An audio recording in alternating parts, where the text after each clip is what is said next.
আমাদের ভারপ্রাপ্ত চেয়ারম্যান তারেক রহমান বলেছেন আমাদেরকে ধৈর্য ধরতে হবে, এই সরকারকে সহযোগিতা করতে হবে, কোনোভাবেই যেন এই সরকার ফেল না করে।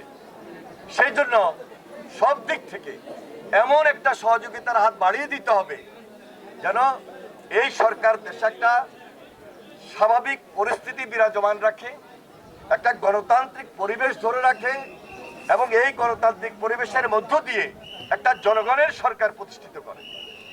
কারণ জনগণের সরকার ছাড়া এই দেশে জনগণের যে দায় দায়িত্ব গ্রহণ করে জনগণের পাশে থেকে যে কাজগুলো করা, বিশেষভাবে আত্মমানবতার সেবায় নিয়োজিত হওয়া, এর কোনো বিকল্প নাই। আর আগের মানদাত্তা আমল, ওই মানদাত্তা আমলের যে রাজনীতি, সেই রাজনীতিকে এখন আর চলবে না। তারেক রহমান সাহেব যে বক্তব্যটা দিয়েছে, এই বক্তব্যটা জাতির কাছে প্রশংসিত হয়েছে।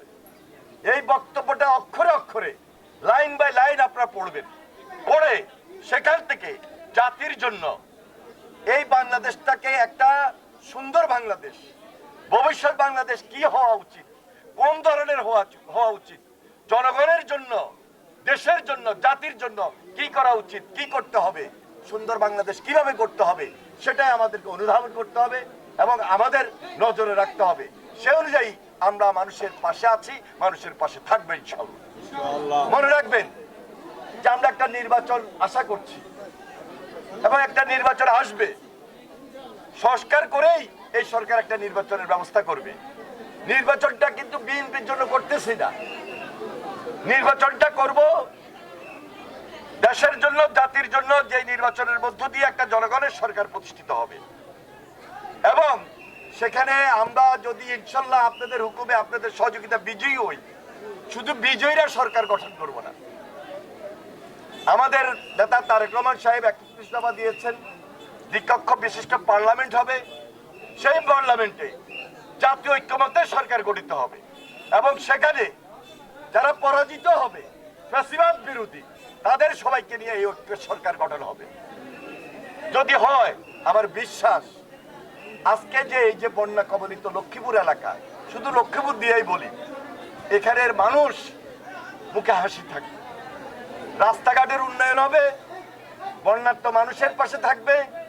এই যে ডাক্তার সাহেব যারা আসছেন, তারা আপনাদের পাশে এই সপ্তাহে এসে শেষ করেন নাই।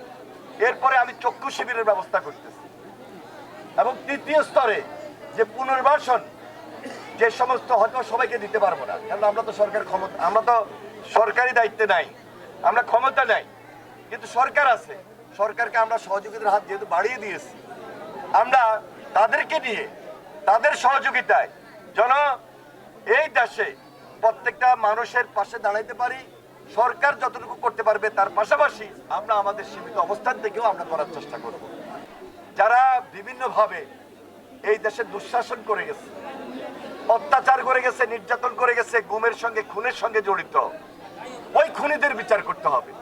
তাহলে দুইটা জিনিস, একদিকে হলো বিচারের দায়িত্ব, আরেক দিকে হলো দেশ গড়ার দায়িত্ব। দুইটা জিনিস প্যারালালি চলবে, সমান্তরাল ভাবে চলবে। এটা যদি না করে বাংলাদেশের গণতন্ত্র হুমকির মুখে দাঁড়াবে। বাংলাদেশের গণতন্ত্রকে যদি সঠিকভাবে আগামী দিনে সুসংগত করতে হয় এবং পুনঃপ্রতিষ্ঠিত করতে হয়, তাহলে অবশ্যই আমাদেরকে সজাগ থেকে একদিকে বিচারের ব্যবস্থা চলবে, আরেক দিকে দেশ গড়ার কাজে চলবে। এখানে হলো বিএনপি এবং আওয়ামী লীগের পার্থক্য। আমরা দেশ গড়ার কাজে নিয়োজিত থাকবো, কোনো স্বার্থ নাই, কোনো চাওয়া পাওয়ার নাই, স্বার্থ একটাই, আমরা দেশটাকে নতুন ভাবে গড়বো, যেভাবে নতুন ভাবে আপনারা আন্দোলন করে, সংগ্রাম করে দ্বিতীয়বার স্বাধীন করেছেন। আমি লক্ষ্য করছি এত কষ্ট, এত সিদ্ধতের পরও আপনাদের মুখে কিন্তু হাসি আছে। হাসিটার কারণটা কি? যে মুখ খুলে কথা বলতে পারতেছি, স্বাধীনভাবে চলাচল করতে পারতেছি, স্বাধীনভাবে বসবাস করতে পারতেছি, কারোর কোনো কর্তৃত্ব নাই, ফ্যাসিবাদী কোনো শাসন নাই, মামলা হামলার কোনো ভয় নাই। তবে আইনকে কেউ নিজের হাতে তুলে নেবেন না। হ্যাঁ, তারা যখন ছিল এই ফ্যাসিবাদী শাসক, এই কর্তৃত্ববাদী শাসক, আপনাদের উপর অনেক অত্যাচার করেছে, অনেক নির্যাতন করেছে, প্রতিশোধ দিবেন না। প্রতিশোধের ভাষা হইল আইনগতভাবে। মামলা হবে, বিচার বিভাগ মামলার দায়িত্ব গ্রহণ করেছে বা করবে, সে অনুযায়ী বিচারের রায় হবে। আইনের মাধ্যমে আপনারা সবকিছুকে মোকাবেলা করবেন।